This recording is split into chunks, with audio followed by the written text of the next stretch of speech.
नमस्कार। नमस्कार। चलिए एक सिचुएशन सोचते हैं। एक छोटे शहर से आया हुआ कोई स्टूडेंट बहुत मेहनत करके देश के एक बड़े मेडिकल कॉलेज में दाखिला लेता है। हम्म। आंखों में डॉक्टर बनने का सपना है, थोड़ी घबराहट भी है, लेकिन जोश भी है। बिल्कुल। अब ये स्टूडेंट जब कैंपस में पहला कदम रखता है, तो उसे बचाने के लिए, उसे एक सुरक्षित माहौल देने के लिए क्या सिस्टम मौजूद है? हाँ, यही सवाल है। आज हम इसी सिस्टम की गहराई में उतरेंगे। हमारे पास नेशनल मेडिकल कमीशन यानी एनएमसी के 2021 के एंटी रैगिंग रेगुलेशन से जुड़े कुछ दस्तावेज हैं। राइट। और हमारा मकसद है इन कानूनी दस्तावेजों के पीछे छिपे इरादे को समझना और ये जानना है कि कागज पर बनाए गए ये नियम असल में काम कैसे करते हैं। और ये सिर्फ नियम नहीं है ना? ये एक तरह का सुरक्षा कवच बनाने की कोशिश है। सुरक्षा कवच। हाँ। सुप्रीम कोर्ट के एक बड़े फैसले के बाद इन रेगुलेशंस को तैयार किया गया था। आज हम यही देखेंगे कि ये कवच कितना मजबूत है। और इसमें छात्र, उनके माता पिता और खुद कॉलेज की क्या भूमिका तय की गई है। ये सिर्फ रैगिंग होने के बाद सजा देने के बारे में नहीं है, बल्कि उसे होने से रोकने के बारे में है। बिल्कुल, रैगिंग को होने ही ना देने की एक पूरी फिलॉसफी है। तो चलिए सबसे पहले सबसे बुनियादी सवाल से ही शुरू करते हैं। जब हम रैगिंग शब्द सुनते हैं तो दिमाग में अक्सर कुछ मजाक मस्ती या थोड़ी बहुत डांट डपट की तस्वीर आती है। हाँ, आमतौर पर यही सोचा जाता है। लेकिन एनएमसी के ये नियम रैगिंग को कैसे देखते हैं? क्या इसकी कोई साफ परिभाषा है? हाँ, और यही इन नियमों का सबसे मजबूत पहलू है। रेगुलेशन 3 और 4 में जो परिभाषा दी गई है वो बहुत ही ज्यादा विस्तृत है। अच्छा। और जानबूझकर इसे ऐसा रखा गया है। इसमें सिर्फ मारपीट या गाली गलौज ही नहीं है।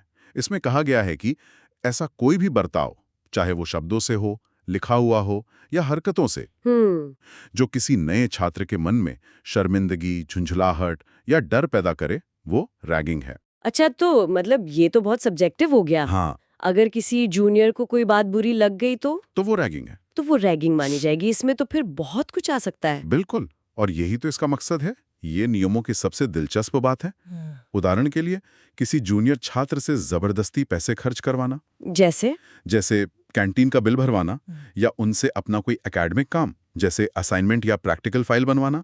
एक मिनट, क्या मतलब अगर कोई सीनियर अपने जूनियर से कहे कि मेरी ये ड्राइंग बना दो या मेरा ये असाइनमेंट टाइप कर दो, तो वो भी रैगिंग है। ये भी रैगिंग है? ये तो मैंने कभी सोचा ही नहीं था। ये तो कॉलेजों में बहुत मतलब आम बात मानी जाती रही है। बिल्कुल, लेकिन नियमों के हिसाब से ये रैगिंग है, क्योंकि ये एक तरह का शोषण है। और बात यहीं खत्म नहीं होती। और भी है? हाँ, किसी को उसकी जाति, धर्म, रंग, लिंग या आर्थिक पृष्ठभूमि के आधार पर तंग करना, उसका मजाक उड़ाना, ये सब भी रैगिंग है। यहाँ तक कि सोशल मीडिया, ईमेल या ब्लॉग पर किसी के बारे में अपमानजनक बातें लिखना, वो भी इसी परिभाषा में शामिल है। बाप रे। इसमें शारीरिक, मानसिक, यौन और भावनात्मक, मतलब हर तरह के शोषण को कवर किया गया है। तो ये परिभाषा सिर्फ फिजिकल हार्म से कहीं आगे जाकर साइकोलॉजिकल असर पर फोकस कर रही है। सही पकड़ा आपने। इसका मकसद ही है रैगिंग को एक मनोवैज्ञानिक हथियार के तौर पर देखना। अच्छा। क्योंकि रैगिंग का सबसे गहरा जख्म शरीर पर नहीं, बल्कि एक छात्र के आत्मविश्वास और उसकी मानसिक सेहत पर लगता है ना? सही बात है। तो इस व्यापक परिभाषा का लक्ष्य यही है कि किसी भी तरह के दुर्व्यवहार के लिए कोई ग्रे एरिया या क्या कहते हैं, बचने की गुंजाइश ना छोड़ी जाए। ठीक है, ये परिभाषा तो वाकई बहुत बड़ी है। ऐसा लगता है कि इसमें हर तरह के बुरे बर्ताव को शामिल कर लिया गया है। हाँ, कोशिश तो यही है। लेकिन इतनी बड़ी परिभाषा को लागू करना और ऐसी घटनाओं को होने से रोकना तो लगभग नामुमकिन सा लगता है। तो कॉलेज इसे रोकते कैसे हैं? क्या कोई प्लान है? हाँ, और ये प्लान 3 लेवल पे काम करता है। दस्तावेज इसे एक त्रिस्तरीय सुरक्षा कवच की तरह बताते हैं। 3 स्तरों पर? हाँ, एडमिशन से पहले, एडमिशन के दौरान और एडमिशन के बाद रोकथाम पर सबसे ज्यादा जोर दिया गया है। चलिए पहले लेवल की बात करते हैं। एडमिशन से पहले मतलब छात्र के कॉलेज आने से भी पहले। ये कैसे हो सकता है? इसका तरीका है जागरूकता और माहौल बनाना। पहला नियम यह है कि नीट जैसी परीक्षाओं के सूचना ब्रोशर से लेकर हर कॉलेज के एडमिशन फॉर्म और प्रोस्पेक्टस में इन एंटी रैगिंग नियमों, सजाओं और हेल्पलाइन नंबरों को साफ साफ छापना अनिवार्य है। लेकिन क्या ब्रोशर में कुछ लाइनें छाप देने से कोई फर्क पड़ता है? मतलब कितने लोग उसे ध्यान से पढ़ते होंगे? ये एक जायज सवाल है। शायद बहुत लोग ना पढ़ते हों, लेकिन ये एक कानूनी और मनोवैज्ञानिक शुरुआत है। अच्छा। ये एडमिशन लेने वाले हर छात्र और उनके माता-पिता को ये संदेश देता है कि ये संस्थान रैगिंग को लेकर जीरो टॉलरेंस रखता है। इसके अलावा एक बहुत प्रैक्टिकल कदम यह है कि फ्रेशर्स और सीनियर्स की एडमिशन की तारीखों में अंतर रखने को कहा गया है। ताकि वो एक साथ ना आए। हाँ, कोशिश ये होती है कि फ्रेशर्स के आने तक सीनियर्स का सेशन शुरू हो चुका हो और वो अपनी पढ़ाई में व्यस्त हो जाएं। और सबसे जरूरी, क्या? सेशन शुरू होने से ठीक पहले कॉलेज के हेड को स्थानीय पुलिस अधिकारियों और प्रशासन के साथ एक मीटिंग करनी होती है। पुलिस के साथ मीटिंग? ये तो काफी गंभीर कदम लगता है। यही इसका उद्देश्य है। यह संदेश देना बहुत जरूरी है कि यह सिर्फ कॉलेज की अंदरूनी समस्या नहीं, बल्कि कानूनी मुद्दा है। इससे कॉलेज पर भी एक दबाव बनता है और ये दिखाता है कि वो इस मुद्दे को हल्के में नहीं ले रहे हैं। ठीक है, ये तो हुई एडमिशन से पहले की तैयारी। अब दूसरा लेवल, एडमिशन के दौरान क्या होता है? यहाँ पर एक बहुत महत्वपूर्ण कागजी कार्रवाई होती है, जो सिर्फ कागजी नहीं है। मतलब? हर छात्र को एक अंडरटेकिंग साइन करनी होती है, जिसे फॉर्म आई कहा गया है। और ठीक वैसे ही एक अंडरटेकिंग उनके माता-पिता या अभिभावक को भी साइन करनी होती है, जिसे फॉर्म 2 कहा गया है। अंडरटेकिंग मतलब एक वचन पत्र जैसा। हाँ, इसमें वे लिखित में वचन देते हैं कि वे ना तो रैगिंग करेंगे और ना ही किसी को करने देंगे। फिर वही बात, क्या एक कागज पर साइन कर देने से किसी की नीयत बदल जाती है? जो रैगिंग करना चाहता है वो तो शायद इसे एक फॉर्मेलिटी ही समझेगा। आपका संदेह अपनी जगह सही है। अकेले ये कागज शायद किसी को न रोके, लेकिन इसकी ताकत कानूनी है। अच्छा, कानूनी है? जब छात्र और उसके माता-पिता इस पर साइन करते हैं, तो वे कानूनी रूप से जवाबदेह हो जाते हैं। कल को अगर वो छात्र रैगिंग में पकड़ा जाता है, तो उसके माता-पिता ये नहीं कह सकते कि हमें तो नियमों का पता ही नहीं था। समझ गए। ये जवाबदेही तय करने का एक मजबूत आधार बन जाता है। ये सिर्फ एक नैतिक नहीं, बल्कि एक कानूनी बंधन है। ठीक है, ये एक तरह से सबको एक ही पेज पर लाने जैसा है। अब आते हैं तीसरे और सबसे जरूरी लेवल पर, एडमिशन के बाद, जब फ्रेशर्स और सीनियर्स एक ही कैंपस में होते हैं, तब क्या होता है? यहीं पर असल एक्शन होता है। पहला कदम है फ्रेशर्स के लिए अलग हॉस्टल या हॉस्टल विंग का इंतजाम करना। जहां तक भी मुमकिन हो। हाँ, जहां तक भी मुमकिन हो। इससे शुरुआती कुछ महीनों में उनका सीनियर से गैर जरूरी संपर्क कम हो जाता है। लेकिन कैंपस में तो वे मिलेंगे ही, क्लास के बाहर, कैंटीन में, लाइब्रेरी में। बिल्कुल, और इसी के लिए 2 बहुत महत्वपूर्ण कमेटियां बनाने का नियम है। पहली है एंटी रैगिंग कमेटी, जिसमें टीचर्स, छात्र प्रतिनिधि और माता-पिता भी होते हैं। ये नीतियां बनाती है। लेकिन ज्यादा जरूरी है दूसरी team, anti ragging squad. Squad? हाँ। ये क्या करती है? ये एक तरह की रैपिड एक्शन टीम है। ये लोग पूरे कैंपस, हॉस्टल, कैंटीन जैसी जगहों पर औचक निरीक्षण करते हैं। मतलब सरप्राइज चेक? हाँ, सरप्राइज चेक। इनका काम ये है घूम फिरकर माहौल पर नजर रखना। ये तो काफी हद तक पुलिसिंग जैसा लग रहा है।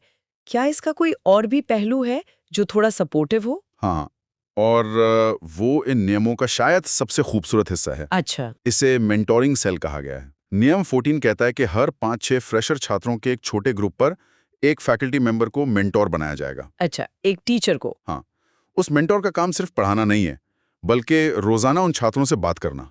अच्छा। ये पूछना कि उनका दिन कैसा रहा, उन्हें कोई परेशानी तो नहीं है, और नए माहौल में ढलने में उनकी मदद करना। ये तो सुनने में बहुत अच्छा लगता है, एक पर्सनल टच। लेकिन क्या ये असल में होता है? इतने व्यस्त प्रोफेसर्स के पास हर रोज 5-6 छात्रों से बात करने का समय होता है? और कहीं ये भी बस एक खानापूर्ति बनकर तो नहीं रह जाता? यही इन नियमों की सबसे बड़ी चुनौती है, इनका लागू होना। कागज पर मेंटोरिंग सेल एक शानदार विचार है। बिल्कुल। ये दंडात्मक रवैये से हटकर एक सहायक प्रणाली, एक सपोर्ट सिस्टम बनाने की बात करता है। जहां यह ठीक से काम करता है, वहां वाकई फ्रेशर्स और सीनियर्स के बीच एक स्वस्थ रिश्ता बनता है। लेकिन जहां इसे सिर्फ एक और जिम्मेदारी की तरह देखा जाता है, वहां ये असफल हो जाता है।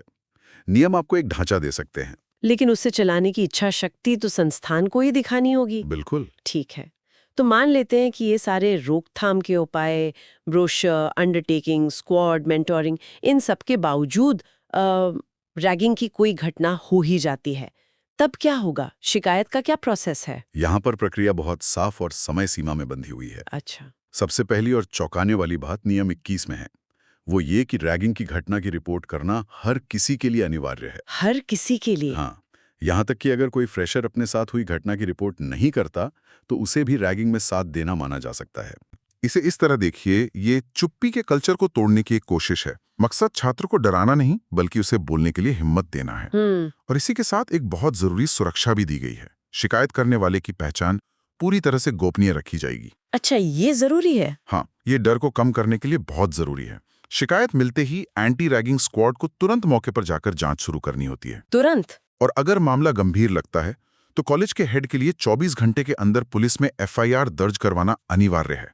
वो इससे बच नहीं सकते। तो मामला सीधा पुलिस के पास चला जाता है, लेकिन पुलिस की जांच में तो सालों लग सकते हैं। सही बात है। तब तक आरोपी छात्र का क्या होगा? वो तो कॉलेज में ही रहेगा। नहीं, और यहीं पर दोहरी जांच प्रक्रिया सामने आती है। पुलिस अपनी जांच करती रहेगी, लेकिन उसके समानांतर कॉलेज अपनी जांच करेगा। हाँ, कॉलेज को अपनी एक आंतरिक जांच 7 दिनों के अंदर पूरी करनी होगी। ये जांच एंटी रैगिंग कमेटी करती है और इसमें आरोपी छात्र को भी अपनी बात रखने का पूरा मौका दिया जाता है। लेकिन क्या इससे कॉन्फ्यूजन नहीं हो सकता? मान लीजिए कॉलेज की जांच में कोई दोषी पाया गया, लेकिन बाद में पुलिस केस कोर्ट में टिक नहीं पाया, तब? ये एक बहुत अच्छा सवाल है। देखिए, कॉलेज की जांच का पैमाना अलग होता है। वो बियॉन्ड रीजनेबल डाउट पर नहीं, बल्कि प्रीपोंडरेंस ऑफ प्रोबेबिलिटी पर काम करती है। इसका मतलब क्या सबूत इस ओर इशारा कर रहे हैं कि घटना हुई थी। कॉलेज का मकसद संस्था के अनुशासन को बनाए रखना है, जबकि पुलिस का काम आपराधिक मामला साबित करना है। अच्छा, इसलिए कॉलेज अपनी जांच के आधार पर सजा दे सकता है, भले ही पुलिस केस का नतीजा कुछ भी हो। ये संस्थान को तुरंत एक्शन लेने की ताकत देता है। और ये सजा क्या होती है? क्या सिर्फ एक छोटी मोटी सस्पेंशन? नहीं, सजाओं की लिस्ट काफी लंबी और गंभीर है। रेगुलेशन 24 में ये सब दिया गया है। जैसे कि? इसमें क्लास से सस्पेंड करने, स्कॉलरशिप या फेलोशिप रोकने, परीक्षा में बैठने से रोकने से लेकर 25,000 से 1 लाख रुपए तक का जुर्माना भी शामिल है। 1 लाख रुपए तक?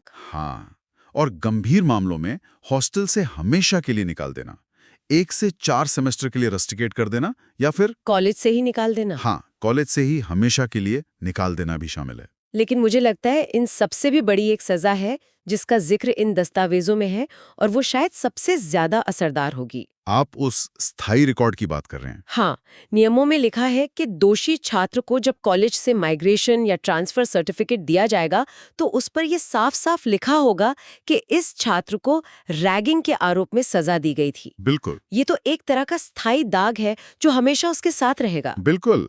एक महत्वाकांक्षी मेडिकल छात्र के लिए जो आगे पोस्ट ग्रेजुएशन करना चाहता है या विदेश जाना चाहता है, उसके लिए ये करियर डेथ जैसा है। सही बात है। कोई भी अच्छा संस्थान ऐसे रिकॉर्ड वाले छात्रों को लेने से पहले 100 बार सोचेगा। ये शायद किसी भी जुर्माने या सस्पेंशन से बड़ा निवारक यानी डिटोरेंट है। और जवाबदेही सिर्फ छात्र पर आकर खत्म नहीं होती। अच्छा। अगर ये साबित हो जाए कि कॉलेज ने इन नियमों का पालन करने में लापरवाही की, तो एनएमसी खुद उस कॉलेज पर कार्रवाई कर सकता है। उसकी मान्यता रद्द की जा सकती है, एडमिशन की सीटें घटाई जा सकती हैं, या नए एडमिशन पर रोक लगाई जा सकती है। तो मतलब ये पूरी चेन को जवाबदेह बनाता है, छात्र से लेकर डीन और संस्थान के मालिक तक। कोई भी अपनी जिम्मेदारी से बच नहीं सकता। सही समझे आप। कोशिश यही है कि सिस्टम में कहीं कोई ढील न रह जाए। तो आज की इस पूरी बातचीत का सार क्या है? अगर हम इन सभी नियमों को एक साथ देखें तो ये रैगिंग की समस्या को सिर्फ एक अनुशासनहीनता की तरह नहीं, बल्कि एक संगठित अपराध की तरह देखते हैं, और इससे निपटने के लिए एक बहुत ही व्यापक और बहुस्तरीय ढांचा तैयार करते हैं। बिल्कुल। छोटी सी बात छुपी है जो मुझे सबसे ज्यादा सोचने पर मजबूर करती है। क्या बात है वो? रेगुलेशन 10 में एक लाइन है। उसमें लिखा है कि संस्थान के सभी कर्मचारियों, जिसमें सिर्फ प्रोफेसर ही नहीं, बल्कि कैंटीन में काम करने वाले, लाइब्रेरी के स्टाफ, सुरक्षा गार्ड और यहाँ तक कि सफाई करने वाले कॉन्ट्रैक्ट कर्मचारी भी शामिल है। अच्छा, मतलब सभी लोग? हाँ, उन सभी को रैगिंग के बारे में संवेदनशील बनाया जाना चाहिए और उन्हें किसी भी घटना की रिपोर्ट करने के लिए प्रोत्साहित किया जाना चाहिए। ये तो बहुत गहरी बात है। मतलब कैंपस में मौजूद हर इंसान, चाहे उसका पद कुछ भी हो, हाँ, वो छात्रों की सुरक्षा के लिए एक आंख और कान की तरह काम करेगा। हाँ। और यही बात हमें एक बड़े सवाल पर लाकर छोड़ देती है। क्या? जरा सोचिए, जब किसी कॉलेज का हर सदस्य, एक सीनियर प्रोफेसर से लेकर एक हॉस्टल का गार्ड तक, खुद को छात्रों की भलाई और सुरक्षा में एक सक्रिय भागीदार मानने लगता है, तो क्या हम शिक्षा के उस असली मकसद को पूरा नहीं कर रहे होते? एक ऐसा मकसद जो सिर्फ किताबें पढ़ाने या डिग्रियां देने से कहीं बड़ा है, जो एक सुरक्षित, सम्मानजनक और मानवीय माहौल बनाने के बारे में है। बिल्कुल।